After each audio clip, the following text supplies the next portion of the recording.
This show is brought to you by ZocDoc. ZocDoc is the only free app that lets you find and book doctors who are patient-reviewed, take your insurance, are available when you need them, and treat almost every condition under the sun. Go to ZocDoc.com/Elyse and download the ZocDoc app for free. Then find and book a top-rated doctor today. Many are available within 24 hours. That's ZocDoc.com/Elyse, spelled ELYSE. ZocDoc.com/Elyse. The Apple Books app is the single destination for all the books and audiobooks you love, all subscription-free. And now, Apple Books has teamed up with the Lemonada Podcast Network for an audiobook club that features one thought-provoking audiobook every month. The June pick is Honey, Baby Mine, a mother and daughter talk life, death, love, and banana pudding by Laura Dern and Diane Ladd. For more details, visit apple.co/Lemonada Book Club and listen to Honey, Baby Mine today on Apple Books. Lemonada.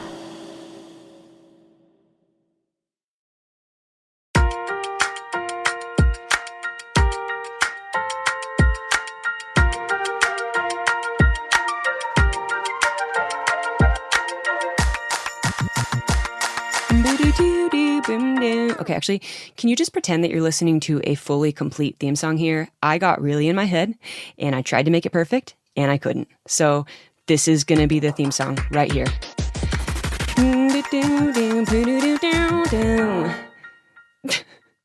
Hello, and welcome to another episode of Funny 'Cause It's True. I'm Elyse Myers. As you know by now, I am super curious how stand-up comedians do it, like how they get on stage and just hone their craft through failure, awkward silence, and even hecklers. They just keep at it, building a kind of resilience that I think makes them really freaking cool. Today, my guest knows exactly what I'm talking about because I'm chatting with stand-up comedian and writer Nimesh Patel. We had a great conversation about the privilege of working with the genius comedians and crew over at SNL and how Nimesh actually created his hour-long special. Nimesh tells me about the story of getting diagnosed, then cured of cancer, and how his therapist explained to him why he processes things differently than everyone else. So 2 things that are funny because they're true. Number 1, I always find myself shocked when I talk to people that have transitioned from corporate jobs to comedy, because I don't know why, I just assume that everyone that's in comedy kind of came out of the womb wanting to be a stand-up comedian. I have no basis for that thought at all, but it's just, that's, I think, just in there in my brain somewhere. So I'm shocked every time. And number 2, there was like a 10 to 145 second lag between Nimesh and I when we both loaded up on Zoom. And it made the beginning of this conversation like just a little awkward, but we cleaned it up so you won't hear it. Okay, let's get into it. Okay, Nimesh, hello. How are you doing? Good. How are you? Good. Where are you located right now? I'm in Brooklyn. Brooklyn. Okay, is that where you live? Yes, ma'am. I've been here for 10 years now. I went to NYU, so I've been in New York since 2004, but I've been in Brooklyn since 2013 now. Oh, amazing. Yep. I actually was reading a little bit about your history of like your schooling and all of that. And if I am right, you started in pre-med, right? And then you went to finance? I was a pre-med when I joined, and I remained pre-med until junior year of NYU, and then I took organic chemistry. I got a C+, and that was the end of that. Yeah. You were like, C+, the end of my life. I need to pick something else. Truly, it just indicated to me that I wasn't willing to work as hard as I was going to need to work, and that it was time to call it. What was that like for your family with you changing to finance then, and then to comedy after that? What was that conversation like with everybody around you? Well, I'll never forget the call I made to my mom when I told her I was dropping pre-med. That remains like a sound forever lodged in my brain. That scream that I heard of her dream down. And honestly, I had no idea what I was doing. And it was one of those moments where it was weird. I was really listless and lost. And then I started doing stand-up. It was 2009, and I was unemployed, and I needed something to do. And I'm sure I was watching like Rock or Russell Peters or something. And I was like, yeah, I could try that. And that was it. And it was really just the arrogance of ignorance Sure. I'm like, how hard could it be? Yeah. Yeah, exactly. Yeah. Personally, I think that the arrogance of ignorance is a much better way to say, how hard could it be? So I'm just going to start saying that from now on. Called on my cousins, told them come to this bringer open mic. They all showed up. I didn't bomb. It was enough encouragement. It was enough that I needed to go on stage and repeat the process. Yeah. And bomb with the same stuff like 2 days later. But it was fun. I had a good time, and here we are.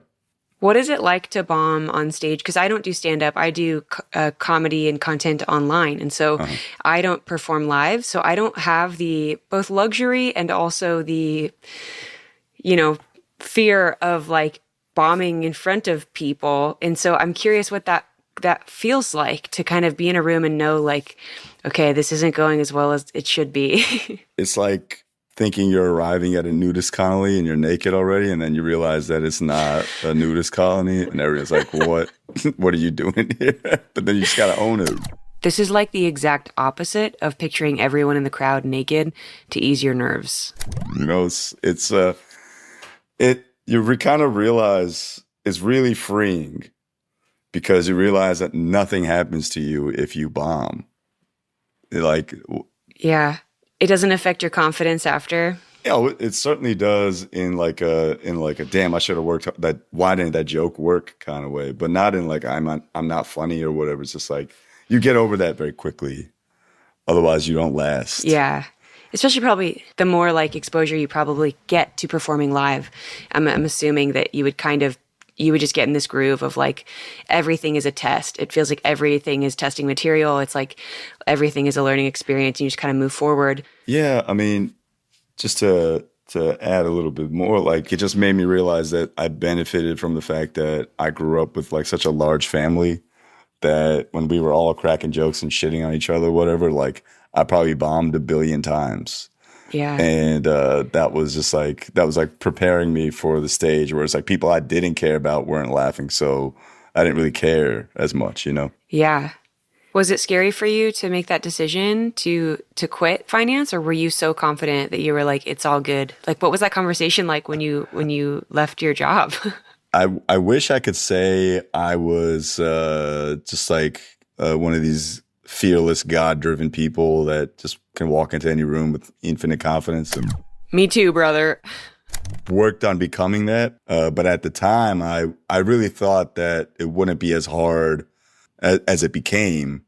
There was definitely a little fear as time progressed.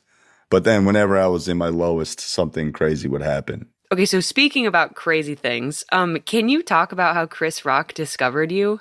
It was summer of 2015. I'm a strong believer in like the universe and like stars aligning and kismet and all that. And this was like the month that I had just received notice that the finance job that I was in was ending. And so I was really like down. I'd just been rejected from Montreal Just for Laughs Comedy Festival for a third time. And I was like livid. And I used to run a show with a friend named Mike Denny and another friend named Michael Che. You may have heard of him. Yeah. We used to run a show called Broken Comedy together. And we're doing the show. Chris Rock is supposed to come see Langston Kerman, who's a very funny comedian, writer on a bunch of stuff. And they're trying to attach Chris to a pilot that Langston was doing. And Chris was late. Langston couldn't go up. And then Chris walks in. I'm like, oh, Chris is here? Like, okay, I'm going up. And went up.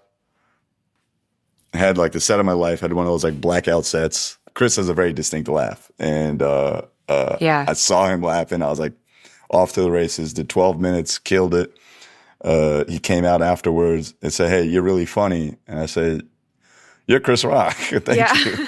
And that was it. And then like 3 months later, I get an email saying, hey, Chris Rock wants you to write for the Oscars. Whoa. I was like, that's crazy. And then like a week later, we're at the Mandarin Oriental having lunch with Chris to talk about what we're going to talk about at the Oscars. It was nuts. I had to like pirate a bunch of movies because I wasn't in any guild, so I couldn't get any screeners.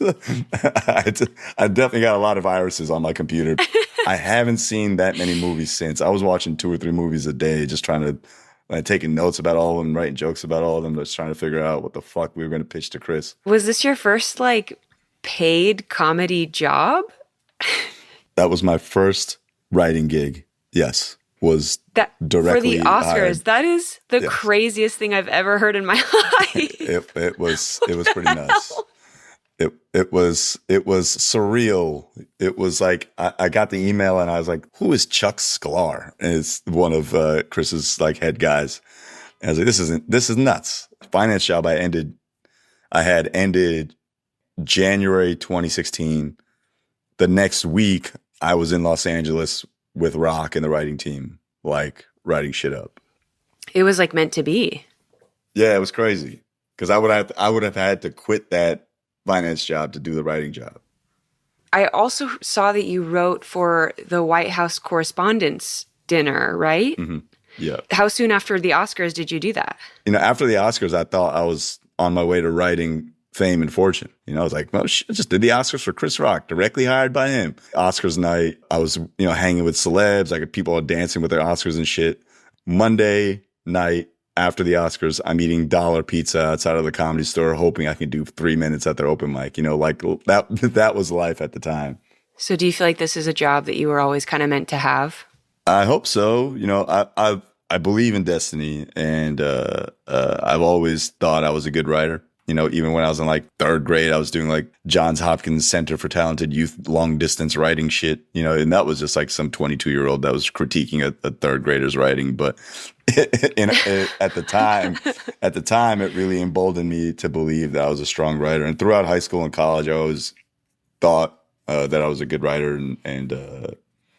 So short answer, yes. I do think that this was always something that was meant to be. And anytime I've kind of fully embraced that mentality, things have worked out well. So I just got to keep that in the back of my head. Yeah. Well, it's cool because too, a lot of the things that you've done pre-comedy and writing for you, like probably really help with your job. Like all the finance stuff, even the pre-med stuff, all of it. Like it feels like the more that you go through in life and the more that you kind of soak up as a human being, all that info, it doesn't go to waste when you're in comedy because it feels like this like funnel that's just like spits it all back out in digestible, funny humor that other people can be entertained by.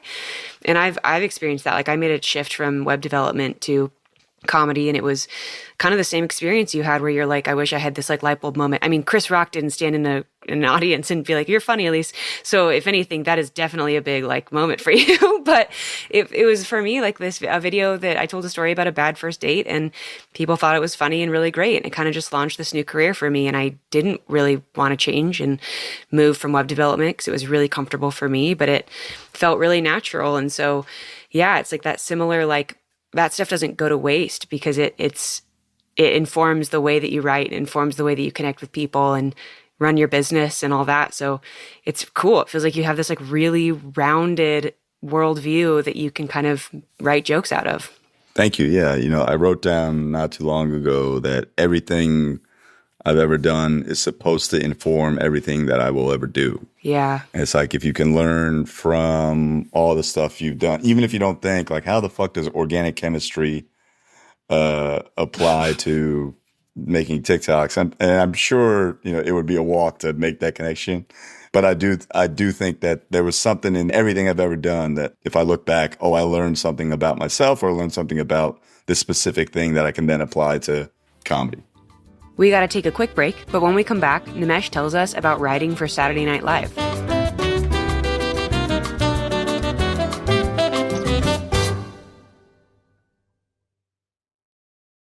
If you know me, you know that I love to research. I do my homework on pretty much everything that I possibly can, from picking the perfect movie or restaurant to the most important decision of all, finding a doctor I can trust with my health.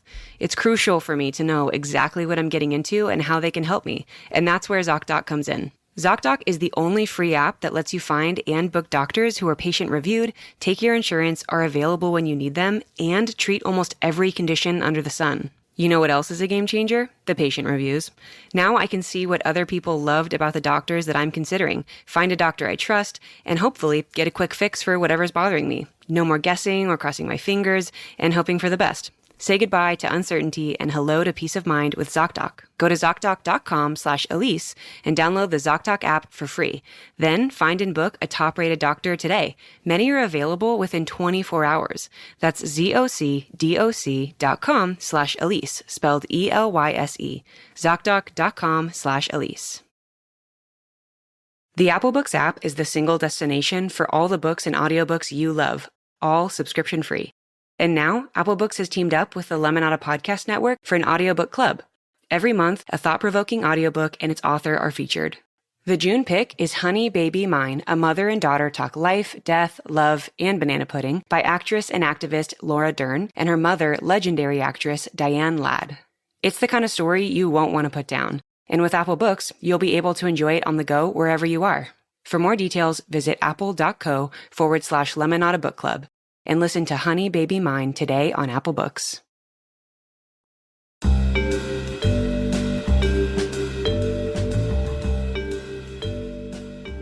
Okay, I've always been a huge fan of SNL, and I know that you actually wrote for the show, and I'm super curious because you said that you met Michael Che. Is that when you started writing for SNL? No. We started comedy right around the same time in 2009. Like we met at, I think, Comedy Corner. We started a comedy show together because our friend at the time, Mike Denny, thought we were both funny. And he was like, you guys are going to be great. You guys want to do a show together? And we were just like, yeah, I mean, how else, what better way to get constant stage time than to make your own show? And that's obviously like a tried and true formula for a lot of people. And Che and I were good friends just like off the jump, but that kind of really being in the same place every Monday night almost for like 7 years was like, you know, we were going to school. We were work friends, but we were close friends, and we would see each other and hang out after that and all that kind of stuff. And when he became a Weekend Update writer or a Weekend Update anchor, he wanted someone who understood his voice. And, you know, having been one of his close friends, I got hired by him in the summer of 2017. And I was there for just a season. But what a time. What a job. What a world that you get to live in. Like, you get to do comedy at the highest level. And you see and meet incredibly driven, incredibly funny people. And that's like not even just the writers and the performers. That's like everyone that works on the show is hilarious. And everyone that works on the show is like elite at their job. You know, the cue card guy, Wally, has been there for a billion years and is the cue card guy in the game. Like people know Wally, like in the game. Yeah, you know, like he's the dude. So it's a hell of a place to work. Yeah. How can that not come with an intense dedication to it, like all the time? I'm curious, like, is that show, because it's funny because you would look at a show like SNL and it's a lot of people that are very funny, and like I think that a lot of people take for granted, one, how smart and how skilled you have to be on that show, but also like you were saying with like Wally and the cue cards, like everyone has to be the best at what they do. Yes. And I wonder, like, I've always wondered, like, what is it like to be in an environment like that? Because you can film a movie, you can film a show, you can do a commercial, and you're with these people one time in your life and it's done, right? But like for this kind of show, like you said, you're making it new every single week. And that takes such a different skill set and trust in that team, where it's like you have to trust that everyone's going to take you there and everyone's going to do their job to make it the best. So I'm wondering, like, what it felt like, I guess, even in your short season there, like to be in that week in and week out and in the meetings. Like, did it stretch you? Like, what did that feel like, I guess? It's a very reassuring feeling to know that everyone around you is the best. Yeah. Because then it's incumbent upon you to be the best, and also like a feeling of like, oh shit, I can't let these people down because now I'm carrying the ball. And not necessarily, not that I was carrying the ball in the big regard or anything like that, but from a personal perspective, it's like, okay, everyone around me is the best. I got to be the best. Otherwise, if I fuck shit up, it's because I fuck shit up. It's not because someone else did something. These are the best in the game. Yeah. Did you kind of have this dream after leaving that you wanted to go immediately into touring and writing your own kind of stuff and not so much for another show? Well, I mean, I was always doing stand-up and writing stand-up constantly throughout. But when my job at the show ended in the summer of 2018, I did Seth Meyers, a late night spot, my first late night spot on Seth Meyers. And then like after that, I'd booked a few tour dates. Just like, I think I went to Rumors in Winnipeg, Shout out to Rumors in Winnipeg, Canada. My first, one of my first headlining weekends. Wow. And I went on stage with like a stack of notes, and it was some of the most fun I'd ever had doing stand up. Because it was just me just talking shit to a crowd that had no idea who I was. And I think I booked like a few dates here and there, college gigs, famously Columbia, and a few after that. Then for a few months, I was like, really, like, what am I going to do? Like, because jobs weren't like lining up. Again, like, it's still very hard to get a writing job in comedy, and at least it was for me. And then I got a production job at Full Frontal with Samantha Bee. I was a field producer there, and did some fun work. And then that job ended in February 2020, and then March 2020. We all know what happened after that. Yeah. And pandemic was, in hindsight, one of the best things that ever happened in my career. As sad Really? as it is to say, a lot of times were tough for a lot of people, but and it was for me too, from a mental state. But from a career wise, like I had all this backlog of stand up, and I just put it up online, and it took off. Okay, time for another break. When we come back, Nimesh tells us about his most recent tour, Lucky Lefty.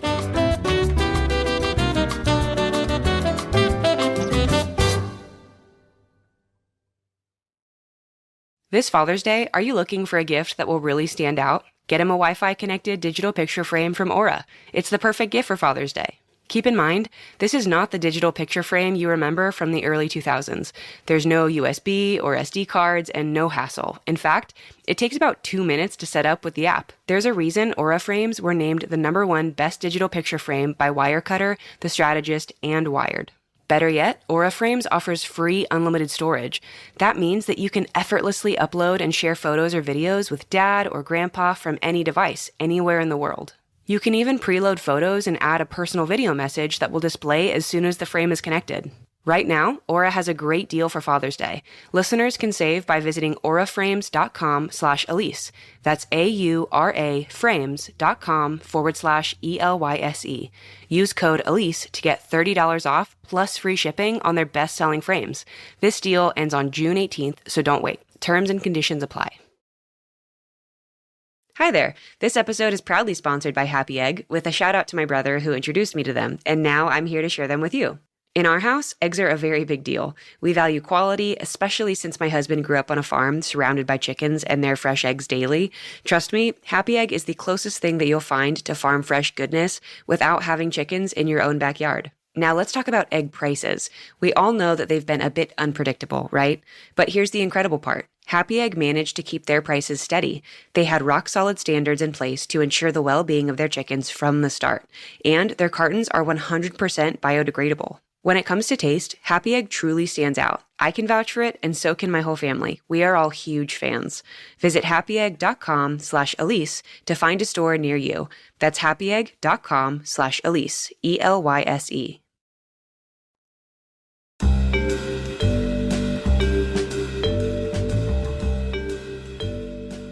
How would you say that your comedy style has evolved even over this tour? Because I'm sure it's changed so much since the first time you got on stage. Well, when I really started hitting the road for real in 2021, it was my first time being like an actually touring comic. I'd done headlining shows, I'd been a bunch of spots, but this was the first time where I was headlining. And I've been waiting to hit the road for like 10 years or 11 years at that point, and really put out a strong hour together. I was trying to weave personal stuff with social commentary, and that was just the style of comedy and what I liked. The comics I liked the most. People who's rock, style I wanted to emulate. That's where my writing and my performance was kind of going. And B, all these people had come to the shows from TikTok and seeing me put crowd work stuff up. It was a balance between I got to make sure I feed this machine and let people know that I'm fast on the fly, but also try to deliver what I wanted to deliver, which was this well-constructed hour of social and personal material. When I came back off tour at the end of January 2022, I had another 60 or something dates to do again, and with a 2-week, 3-week Wow. break. And I was going back to a lot of the same cities that I had just been in. And I was like, what am I going to talk about? I have nothing left to give. And then on my birthday night, my balls hurt. 2 days later, I found out I had cancer and testicular cancer, and I had brand new hour to write, and it was great. So, is that what you thought immediately when you got a diagnosis? Though, was like new content, or was that right away? if I were willing to share my Evernote notes from that month or whatever, you would see that like the day that it happened, I started taking notes. Like I was like, oh, this is something. This is what it is. Because as a comic, you realize when you're in a situation where this is the universe telling you this is about to be funny or this is going to be funny. And as just a habit, I try to recap every day as it is, just like, what's something that happened today? Because I think my memory's going, and that's like a giant fear of mine that I lose track of shit in my brain. But B, because it's like I knew in the moment, like, oh, this is what I was hoping for. Not cancer, but like a new thing to write about. Sure. This has got to be the most uncomfortable sure I've ever sured in my life. And so, yeah, that was it. So when you got that diagnosis, it was quick, right? Like you were diagnosed and like a few days later, you were like having surgery. How many days was that between? Thursday, balls hurt. Surgery Tuesday. I had cancer for 3 business days. Yeah. Oh my God. It was very fast. And you've been in remission ever since? Yep. That like your ability to talk about it though is so unique. And I don't know if it's because it happened for you so quickly. It also you were processing it, at the same time quickly. But it's like for you to make sets about it is such a unique and cool thing. Like, because it allows you to kind of give yourself to your audience in real time. And I saw something of you that it was online that you said, the way AI and like ChatGPT is changing comedy is like, it takes away like it's a currency, like your personal stories are currency. Yep. Because AI can't really do that for you. And so that really resonates of like your story is like, no one can tell that story for you. And that's really powerful, but also you make it funny, which is like a really interesting thing to give people permission to laugh about something so like heavy, Thank you. Yeah. I mean, I asked my therapist, I got a therapist a few months ago, like maybe 3 or 4 months ago, not during the whole cancer stuff, but I asked her why don't I feel the way you expect people to feel about such a thing? And she was like, well, you immediately went on stage with it. And so that was you processing it. Like that you almost didn't have time to process it, but instead, like, I forget what the term she used was, but it was like, not exposure therapy, but like constant exposure to the same thing, thinking about it over and over and over again to try to find the funny in it, help you kind of erode the negative emotional impact it might have on a person who doesn't necessarily have that outlet. And so like I was out of surgery on Tuesday. I think 2 Fridays later, I was on stage at the Cellar talking about it. Really? Yeah. I have the clip. It was like February 7th or 8th or something that I had the surgery. And then February 16th, I think I was on stage. Yeah, it was fast. And did you just write when you were like laying and like recovering? I'll spare you some details, but the day after surgery, I had reservations at the Maca, which is one of New York's best Indian restaurants. And at the time, it was like impossible to get reservations. And so I couldn't cancel those reservations. So I got a giant ice pack to make for like your knees. And I just strapped it to my waist and I went to the Maca to eat. Yep. It was a table for 5. I mean, we had 5 people. We got a table for 6, so I could put my leg up on the chair across from me and just ate. And it was. You're like, I'm not letting these reservations go. These are. This is more important. What was that like putting out this special now with your like social media presence? Have you found that it's been more successful in combination with social media? Have you found that it's less helpful to have people see the social media side of you and then a special? What is that like now? I'm not sure. It's really hard to gauge or compare what it would have been like had I not been on TikTok and Instagram and YouTube Shorts, like spamming every day. Right now, the special is doing well. I think we're at like almost 300,000 views, which I'm happy with. Oh, that's amazing. Thank you. Yes, I'm very proud of it. It was a lot of work and effort went into that, and I want to quote Lady Gaga. I was watching some interview that she gave, and how to react to someone saying like, "Hey, this is really cool that you did that." It's like, yes, I'm very proud of it. A lot of hard work went into it. I think it's a fine piece of comedy art that we've created. Shout out to Mookie Thompson, my director, and Pyramid Studio, the production team. Like, we made a very cool thing, and it was a lot of fun doing that story. And hopefully the people that appreciate comedy appreciate what we've done. That's all I can hope for. And now it's on to the next thing. What are you most proud of with this special? Honestly, like, I'm proud that we got it out. I'm proud that I was able to turn that into what we did, into what we created. Like, it was a fun arc to complete. And I think I'm most proud of the fact that we found an ending, and that I realized that I had written the ending like when I started writing it. Wow. When I started writing it, I was thinking about how I had no material, and then this thing happened to me. And I remember structuring the set such that joke of like, not having anything, and then me asking God for some material. I remember that being at the beginning of the set, and I was staring at this because the way it was ending before, I just didn't like the way. I didn't like landing on a joke that didn't like button the whole thing together. It was just like a Will Smith joke at the time, and I just, something in my gut said that's not the right ending. And once I looked back through all the notes, like, oh, this is a discarded joke. Oh, this is the end I've been looking for this entire time. Put that in and like kind of tied it all together. And I remember doing it on stage for the first time in Philadelphia, I think.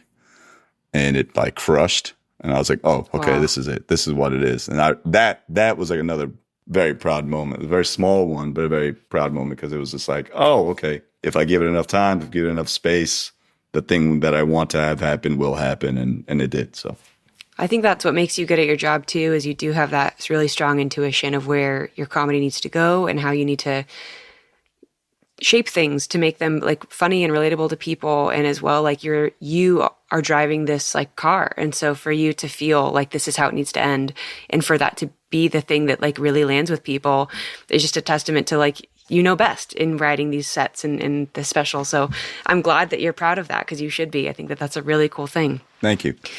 Nimesh, thank you seriously so much. I know you got to go, and I just was really grateful for this hour, and it was so good to meet you.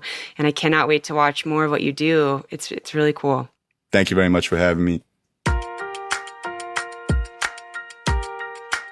Thank you so much for listening to my interview with Nimesh Patel.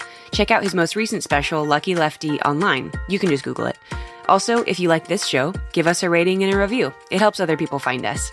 All right, thank you so much. We'll be back next week. Bye. There's more Funny 'Cause It's True with Lemonada Premium. Get access to all of Lemonada's premium content, including My 5 Questions with Amanda Klutz, which came out last Friday. Subscribe now in Apple Podcasts. Funny 'Cause It's True is a Lemonada Media and Powder Keg production. The show is produced by Claire Jones, Zoe Dennis, and Linnea Tony. Our associate producer is Tiffany Bowie. Rachel Neal is our senior director of new content, and our VP of weekly production is Steve Nelson. Executive producers are Stephanie Whittles-Wax, Jessica Cordova-Kramer, Paul Feig, Laura Fisher, Kesla Childers, and me, Elyse Myers. This show is mixed by Johnny Vince Evans, additional help from Noah Smith and Ivan Krayev. Our theme song music was written by me and scored by Xander Singh. Follow Funny 'Cause It's True wherever you get your podcasts, or listen ad-free on Amazon Music with your Prime membership.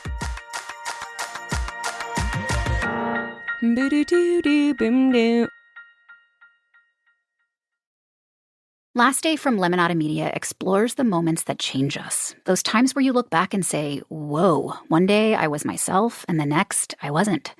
I'm Stephanie Whittleswax, and I have seen time and time again how sharing these stories can change lives. So, do you have a moment in your life that changed you, fundamentally and forever?